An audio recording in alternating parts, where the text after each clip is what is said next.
Hi, this is Jen Rubin, and this is Jen Rubin's Green Room.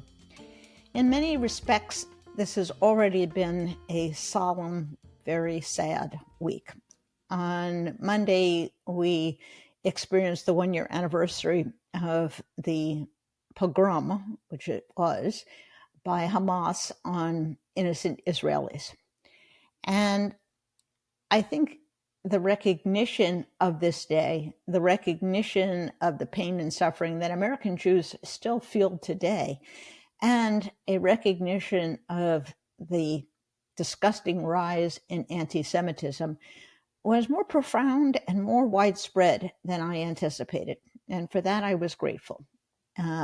There were commemorations in various cities.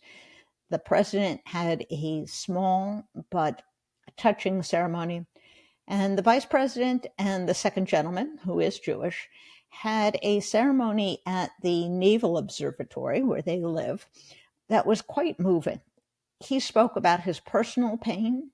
She spoke about her reaction to this horrid event, to her commitment to Israel, to her absolute horror at the pain that the hostage families have gone through.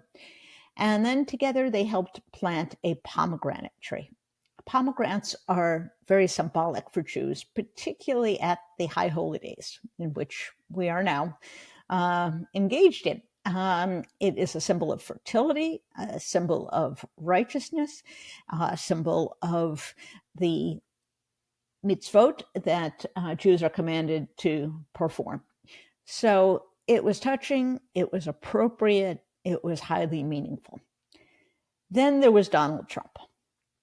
And if you could have been more inappropriate, more hurtful, more awful, I don't know how you could have done it. So what was his day like? Well, he began on Hugh Hewitt's radio show, whereon he pronounced that immigrants suffered from bad genes. That's a Hitlerian comment, if I've ever heard one. He then proceeded to give some mumbo-jumbo answer when asked about whether Israel should strike nuclear targets.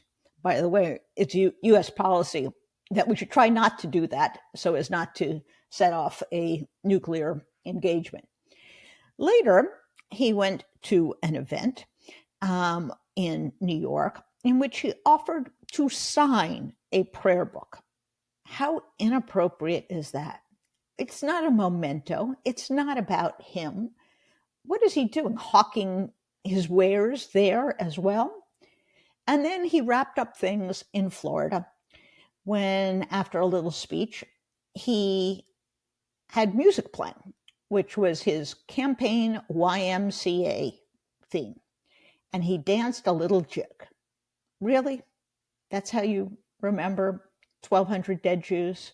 That's how you reach out to the American Jewish population that is still reeling from not only that, but from the anti-Semitism. But what do you expect? This is a guy who consistently accuses Jews of dual loyalty, who is prepared to blame Jews if he loses the election. So I can't imagine a starker contrast, unless you're talking about the reaction to the hurricane. There again, it's like light and darkness, day and night. Kamala Harris is trying to buck up FEMA. She's trying to get out word that there's plenty of aid available. She's talking to the governors. She is talking to people on the ground. What is Donald Trump doing? He's lying. He's giving the message that FEMA isn't helping, that you only get $750, that they're going to take your land away, that this is the worst handling of a national emergency ever. Why does he do this? He does this because the only way he can puff himself up is by denigrating others. And he does it for another reason. He does it because he wants to denigrate the operation of good government. Remember what his Project 2025 plan is. It's going to replace permanent bureaucrats, those people who are getting aid to people, those people who predict the weather, those people who regulate our drugs, those people who regulate chemicals in the workplace. They're all going to be gone, and in their place will be Trump cronies. And we know what they're going to do because we know what Trump has done in the past. He wants to award aid based on the political affiliation of the people affected. So again, it's just stark, raving madness that people would vote for such a character. But they will. Millions will. Meanwhile, Kamala Harris is infuriating the mainstream media by doing a whole bunch of media appearances designed to get to the audience that doesn't watch mainstream media. She was on The View. She talked to Howard Stern. She's going to be on Stephen Colbert. Earlier, she had done a podcast. These are efforts not to get softball interviews, but to reach people who are still on the fence or who may not vote. This is what you have to do to win an election. It's incredibly smart and effective, and it drives the mainstream media insane. Why? Because they're not the center of the universe. They're not essential. They're not even important in the final weeks of the campaign, and they know it. So they're grousing, they're pouting, they're complaining. Now, she did do one traditional media appearance. That was 60 Minutes. The segment opened with a damning explanation of Trump's effort to first connive to have no fact-checking, and then later backing out and throwing a hissy fit. Doesn't that sound familiar? So he got that instead of whatever period of time he wanted to get his message across.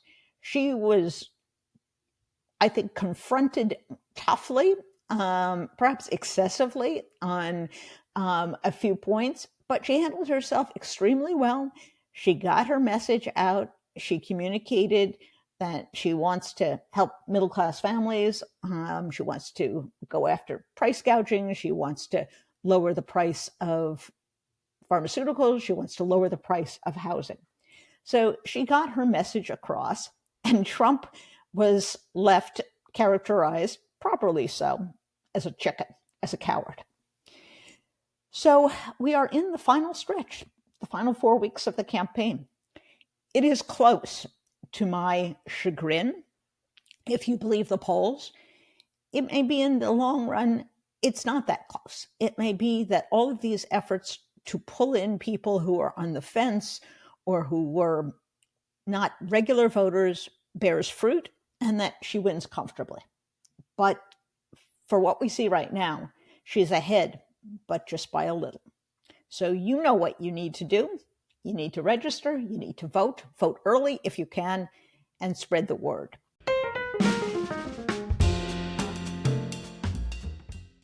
With global warming and rising energy bills, finding the right temperature at night is a struggle we all face. It can be so hard to fall asleep, but recently I found a way to sleep in perfect comfort all night long. Whether you sleep too hot or even too cold, my secret is using thermoregulating, NASA-inspired, silver-infused bed sheets by Miracle Made. Their self-cleaning, antibacterial bedding even prevents 99.7% of bacteria, so they stay fresher 3 times longer. That means 3 times less laundry.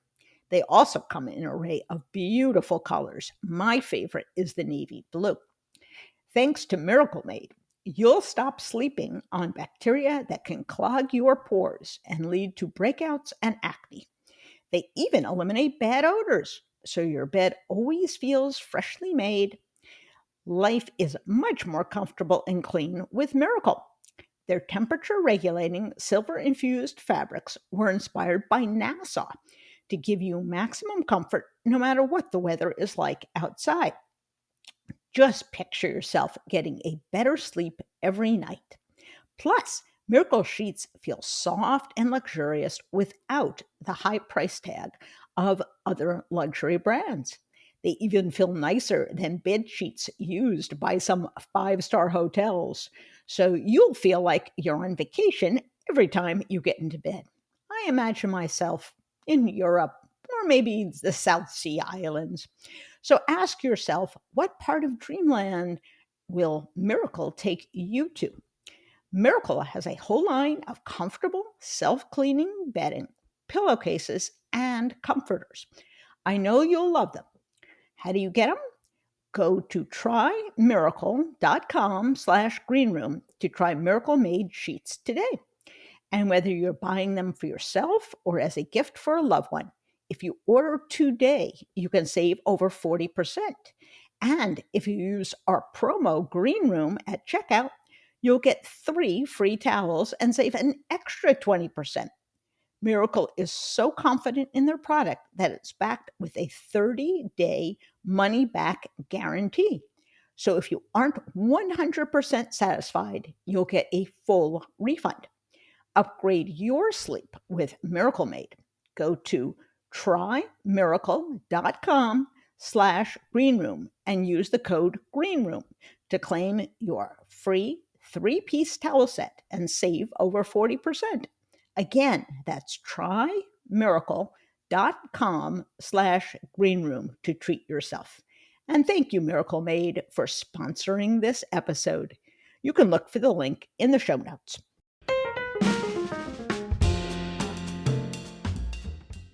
Something different this week. We decided to collect a lot of questions we've been getting from readers, from listeners, from viewers, put them together, and answer them on the podcast. So here we go. These are real questions, real readers, and I think we'll have some fun with it. So let's begin with Jeff in Madison, Wisconsin, a very important swing state and an important location for Democrats to turn out the vote. He asks, with so much misinformation out there, how can we increase trust in our election systems and outcomes? That is a great question, because right now you are seeing a full-on onslaught from Republicans to already discredit the election results, already claim illegals are voting, already claiming that the fix is in. And in fact, what they're doing is trying to institute all kinds of changes to muck up the works. In Georgia, Fulton County has decided that they're going to hand count ballots. Does that make any sense? No, it's a recipe for chaos, for error, for delay. So there are nearly 200 lawsuits going on right now that Republicans have filed around the country, trying to in some way restrict or restrain the voting counters, the tabulators, in some ways make it harder to vote, in other ways to allow discretion to the vote counters to change the vote. So there is plenty to be concerned about. But I will say this. We have a decentralized voting system. So it is very hard to cheat on any kind of significant scale.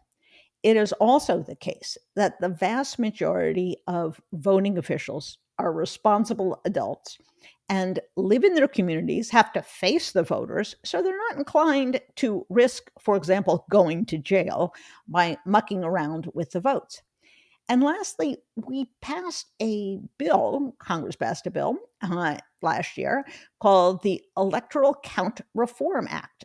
And what that did was it sped up the process for filing any kind of court challenges. So Republicans have a limited amount of time to make a fuss.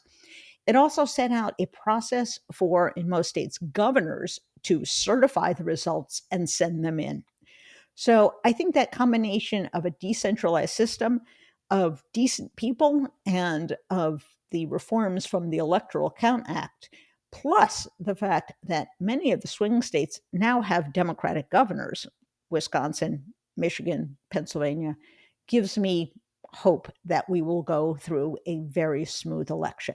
Doesn't mean there won't be challenges, doesn't mean Trump won't be claiming he was robbed, but the election itself will go smoothly, and I'm very confident we'll have a definitive outcome. So let's move along to Christy in Alexandria, Virginia. She writes in, the election is 4 weeks away. What's the best way for Kamala to reach voters during the final stretch? Well, she has answered your question this week. She's going on widely popular TV, podcast, radio shows, because that's where the voters are. We're not going to, at this point, see many people switch sides. I was going to vote for Donald Trump, but then Kamala Harris told me about her housing plan, so I'm going to switch. That's probably not going to be the case for the vast amount of people who haven't decided finally who they're going to vote for. What Kamala Harris needs to do is make sure the vast number of people who occasionally vote know enough about her that they are inclined to turn out and to vote.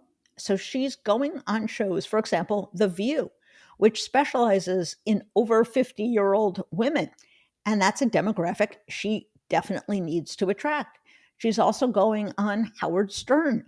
He has a viewership of 10 million people that dwarfs any program that Fox would have. And again, he gets people, largely male in that case, who may not be tuning in to any of the mainstream news broadcasts. So I think it's a rather brilliant strategy. The other thing that is going on is she actually has a ground game, a huge, detailed, well-organized get out the vote operation. It goes down to the county level, to the neighborhood level, to the block level. Trump does not have this because he hasn't been running a real campaign. He's been running a scam to collect money so he can pay his lawyers. So they don't have that turnout machine. They don't have an effective way of making sure every one of their people vote. So although they're close in the polls, when you see the results on election day, I would not be surprised if she squeezes out a percentage or two more than you might expect, purely because she's well organized. She's got a campaign. And let me say this. If you can't run a campaign with professionalism, with an attention to detail, you're probably not going to run a country that way. And I do think that the campaign is emblematic of these two individuals. Liar, truth teller. Chaos, organization.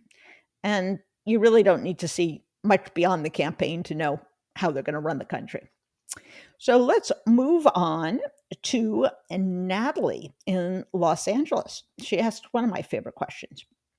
There's so much focus on the president. What are must-win down-ballot races we should be putting energy into? Great question. The Senate is razor close. It's going to come down, I think, to 3 Senate seats. Most of the watch out close Senate seats that Democrats held, either the exact candidate or the party held, are frankly relatively comfortable. They're safe. Democrats have run great candidates and Republicans have run goofballs. But there are 3 races that are incredibly close, and they will determine the outcome of the Senate. And that is John Tester in Montana. That's Rick Scott, who's the incumbent in Florida. And that's the infamous Ted Cruz in Texas. If Democrats can win even one of them, and they win the presidency, they can at least have 50 plus the vice president. And you think about it, that makes all the difference in the world. If Republicans have a majority, I can well imagine that these people, since they now specialize in stunts and scandal and obstruction, will not approve her nominees, will not allow judges to be confirmed, will not allow legislation to go on. It's going to be trench warfare for 2 years. So we don't want that. We want a president with an agenda that is capable of being passed. And by the way, the Democrats aren't going to give her everything she wants either. And she's going to probably need to get some Republican votes. So it's not as if you're writing a blank check to Kamala Harris. You're simply removing the possibility that there might be dreadful deadlock. So if you're capable of volunteering or giving money, those 3 campaigns are absolutely key. In terms of House races, I encourage you all to go on the Cook Political Report. That has a very easy to read chart that tells you which seats are toss-ups, which are leaning in various directions. And there are 16, 17 Republican lawmakers who are in seats that Joe Biden won in 2020. Those are prime candidates for a switch.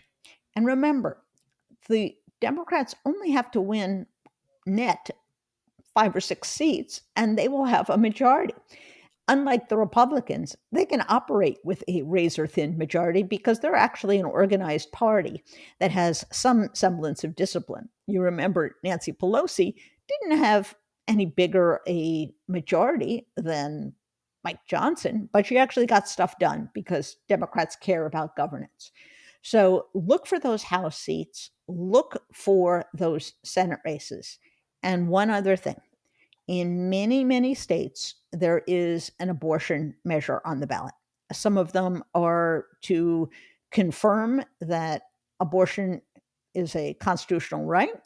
Others are the flip side. They're there to make abortion access harder, but they are incredibly important because that's where the action now is in the Dobbs era, which is back to the states.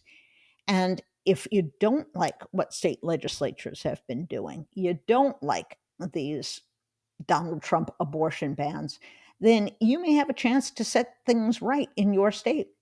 And if you don't have an abortion referendum in your state, look for the ones that do. Florida has one, for example. Arizona has one. Go ahead, chip in, volunteer, write postcards for those races.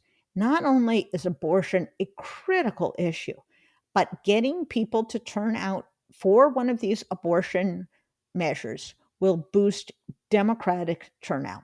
And frankly, it'll boost turnout among independents who don't like a Dobbs world of dystopia in which women bleed out in the parking lot. So I would absolutely commend you to look at those ballot measures in addition to House and Senate races. But that's a great question. All right. We have, oh, this is a good one. Paula from Austin, Texas. Well, Paula, first of all, get out and vote for Colin Allred, who is the opponent of Ted Cruz. Imagine a Senate without Ted Cruz. Imagine a country without Ted Cruz. Oh, I'm excited already. Paula asks, if Kamala wins the election, what should be her first priorities? I love this. She's going to have some immediate must-dos. For one thing, the Trump tax cuts are going to expire this year. Now, that's a good thing because that gives her leverage to get things from the Republicans, whether she has a majority or not. If they do nothing, those tax cuts go away. They don't want that. They love those tax cuts. They want everyone to have tax cuts. They want more tax cuts. So with the looming deadline, she has an opportunity to start bargaining with these people. What could she do? She could say, okay, we're not going to raise the rates for anyone making less than $400,000, but we are on the super rich. Or we're going to get rid of that 20% gimmick that allows people who set up an LLC to drive their taxes down. She can do lots of things. She can raise the corporate tax. She can try to work towards equalizing the capital gains and the regular income tax. But she has some leverage to get things because Republicans need to get tax cuts. The other thing she can do is begin to work on her substantive agenda. A lot of the things that she's proposed, frankly, are tax cuts or tax credits. The child tax credit can be negotiated as part of this package. Remember, when it was in effect, it cut child poverty by 30-40%. Once it went away, the childhood poverty rate went back up again.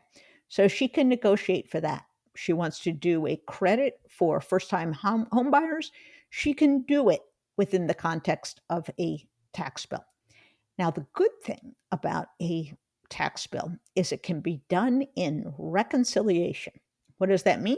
It means if you price it out correctly, you don't need 60 votes. You can pass it with 50 plus 1. So that's a benefit. And I think you will see her try to get as much of her agenda put into a tax spending bill as is humanly possible so she can get a jump on her agenda. What else does she need to do? Well, she's going to need something on the democracy front. She's going to need something on the abortion front. We desperately need Supreme Court reform. How does she get those things? Well, let's pretend for a moment, not pretend, but hope for a moment, that Democrats get their majority, a slim majority, but a majority in the Senate. Well, they're finally going to have to do something about the filibuster, because without it, they're never going to get voting reform. They're never going to get things like the John Lewis Voting Rights Act. They're never going to get reform of gerrymandering. They're never going to get some basic components of democracy. Statehood for Washington, D.C. will never happen if 60 votes are required. So does she have the nerve? Do Democrats have the nerve? I think so. I think they are fed up enough with Republican obstruction that they are ready to modify, to create new exceptions, to do something that allows them to get these major pro-democracy bills through. And the third thing I think she can address fairly soon is that immigration bill. Remember, this was the one that Donald Trump sunk. This was the very tough border bill that he told Republicans, do not sign it, do not sign on to this, do not vote for this, because I don't want things better. Well, she said over and over again she would sign it, so she should demand that it be put on the floor. And frankly, if Republicans try to filibuster that's a good opportunity to sink the filibuster, because then she can go to the American people and say, you guys all want border security. And these guys are so irresponsible, they don't want for a vote for something that they actually do want. So I got no choice, but the filibuster has to go overboard. So that would be a clever way of making inroads on the filibuster on something that appeals to Republicans, not just Democrats. So I think she's going to have her hands full with all of that. And along the way, if they are able to punch through and get a majority and do something about the filibuster, we need Supreme Court reform. We need a ethics bill, and we need term limits, because the notion of having these guys around for decades is frightful. So plenty to do. She's not going to get it all done. People have to be prepared to compromise, but I think there's going to be a lot of excitement and a lot of momentum if in fact she wins. All right. We get another question from Riley in Albuquerque. Riley asks, why are young men turning away from Democrats?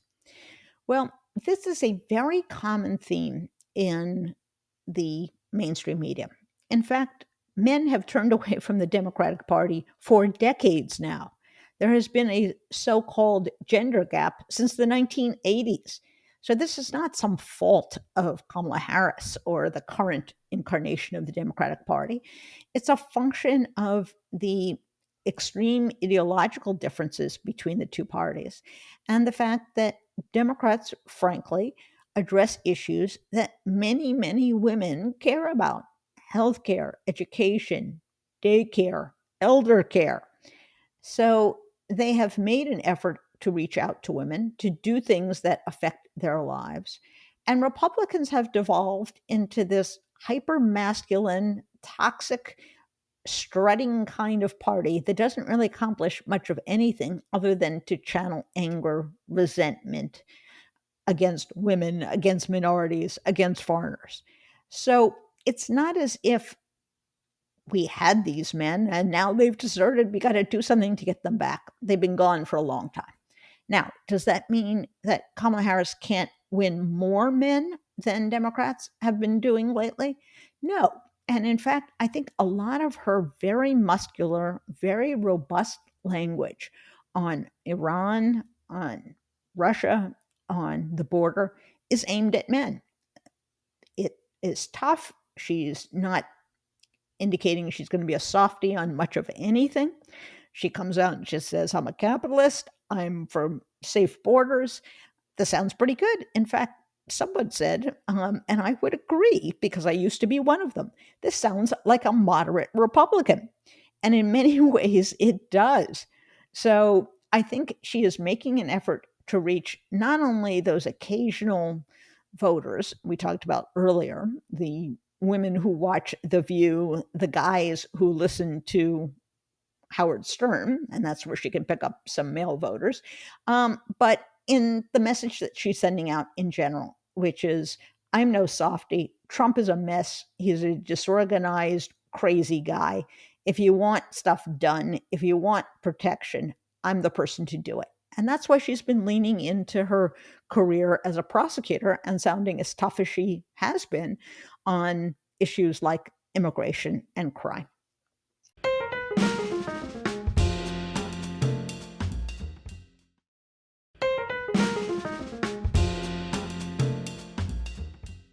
Okay, we have Erica in Palo Alto, California.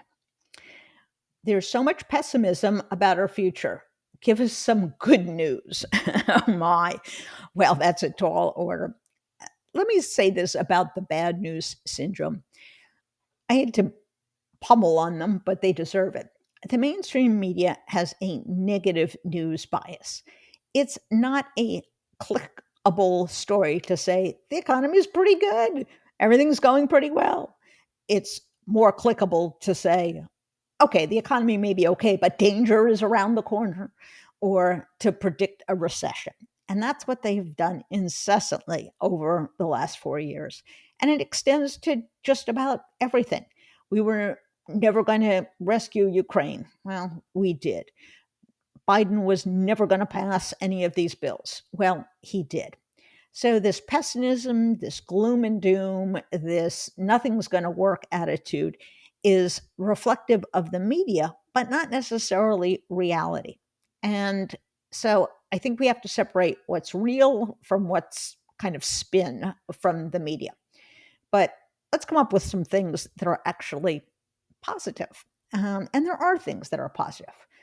First of all, Democrats made the switch from Joe Biden to Kamala Harris seamlessly. She has been, I think, an exquisite candidate. I cannot think of one slip, one strategic error she has made, one bad outing, frankly. She has been pitch perfect. She has been diligent. She's been energetic. And you don't always get a candidate that makes as great a contrast with the opponent as you do Kamala Harris and old crazy Donald Trump. So that's one thing I think to be very optimistic about. The other is the American economy is extraordinary. Listen, I want to give credit to Biden and Harris for passing a lot of good bills. I think having an industrial policy that looks to the future is a good idea. I think allowing people to, for example, make a conversion to solar energy is good for the planet. It's good for those solar jobs. It's a good idea to have a bill that makes it easier to build chips in the United States. But beyond that, as Kamala Harris says, the economy is a function of the private sector. And we do have the most innovative, the most flexible, the most industrious economy of any country on the planet. And we prove this year after year. We have made the recovery much quicker and much stronger than was anticipated. We lead the world. Everyone talks China, China, China. Well, China is in a recession. China does not innovate. That's why they steal our intellectual property. The United States remains the engine of the world economically. And that and the preservation of that is what keeps people prosperous, what allows people to live their lives, what gives people the wherewithal to create an identity and a life that they see fit. So it is a true blessing that we have a system. It cannot be allowed to operate without regulation, that's for sure. But nevertheless, the economy is and remains a godsend. And Americans should not underestimate the ingenuity and the hard work either of workers or of entrepreneurs. What else is a good news story? Well, I think after a few elections, say 2016, 2020, 2024, a lot of people who used to vote Republican will now, after voting for Kamala Harris, have had 3 elections in which they didn't vote for a Republican. I think that's significant. I think something is going on that's beyond these candidates. It's beyond even Trump. I think there's been a fundamental shift in the electorate based on a couple things. One, on education. If you're going to be the stupid party, then people with college educations, white or non-white, are not going to want to vote for you because you're an embarrassment. And that's what Trump is, an embarrassment. The other thing is that Dobbs, I think, has absolutely sent shockwaves through the electorate. We saw it in 2022, no red wave. We have seen it in every single ballot initiative which has featured abortion. The pro-choice side has won every single one of them, even in red states. It has juiced the enrollment of women, young people, non-white voters. Those are the very groups that are going to vote Democratic. So there's that positive trend. And the last thing I would be optimistic about is if we can get through the next, 10, 20 years, I'm very optimistic about the next generation, the Generation Z and beyond. And that's because they're better educated than their parents and grandparents. They're more technologically savvy. They're more tuned into the environment. They're less obsessed with race. They are more tolerant. And there's a lot of data, frankly. I'm not just complimenting them. There's data to back this up. And they even read more than prior generations. So if we can muddle through, if we cannot blow up the democracy in the next 10 years or so, I think we're going to be okay. So I like to say in the short term, I'm very nervous. In the long term, I'm very optimistic. Okay, let's do a couple more questions. All right, we get a question from Ari in New York City. Has global opinion already priced in Israel? What's the effect of the current war? Good question. I think to some degree it is priced in. I think people who understand that Israel's enemies are our enemies, who understand that Israel is a sovereign country, we don't get to boss them around and tell them what to do, are chagrined by events there, but they understand it and are generally supportive of the administration's policy. After all, what is their policy? Their policy is to back Israel, but to work as hard as they possibly can for a ceasefire and the freeing of the hostages. That's what the protesters say they want when they're not praising Hamas, that is. That's what the average American wants, and that's the position that the administration has taken. Listen, if you're out for blood, if you want a war, if you think that Arab countries can be wiped off the map, if you think that Israel never has to address the Palestinian issue, then you probably don't like Kamala Harris to begin with. You probably were a Trumpy, and you probably think that force is the answer to everything, and that after all, perpetual war isn't in our backyard, so why don't they have it over there? So I don't think there are that many minds that are being changed by the war there. And I think the proof is, to some degree, in the polling. When you ask people what their important issues are, Israel is nowhere near the top. It's not even in single digits in some of these polls. It's the economy, it's immigration, it's abortion, climate change. All of those things rate much more acutely with the American people than does Israel. And in point of fact, and I say this regretfully because I think Ukraine should be a bigger issue, foreign policy generally does not decide presidential elections. They tend to be on so-called pocketbook issues, and they tend to be really largely reflective of the economic times that we're in, good news. The economy is very strong. And frankly, of the personality of the people who are running. And there again, I think Democrats have something to be pleased about. All right, let's get to one last question that we have.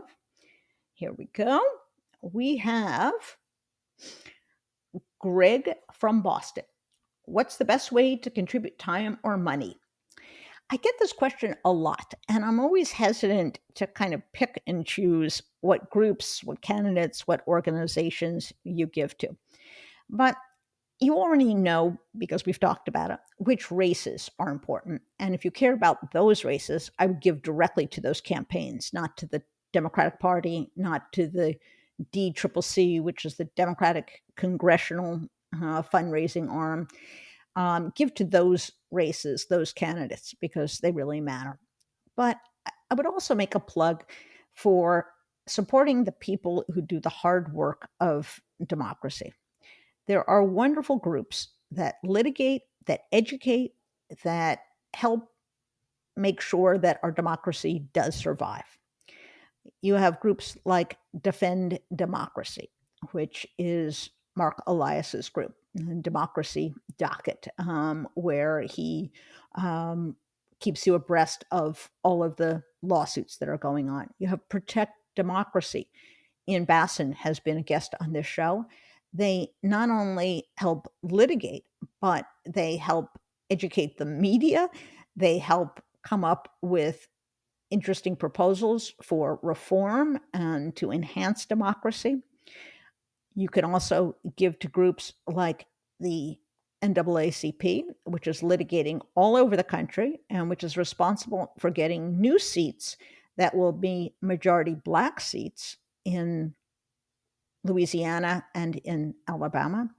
And of course, there's the ACLU, which not only works in the democracy space, but works on issues like religious freedom, like discrimination, like free speech.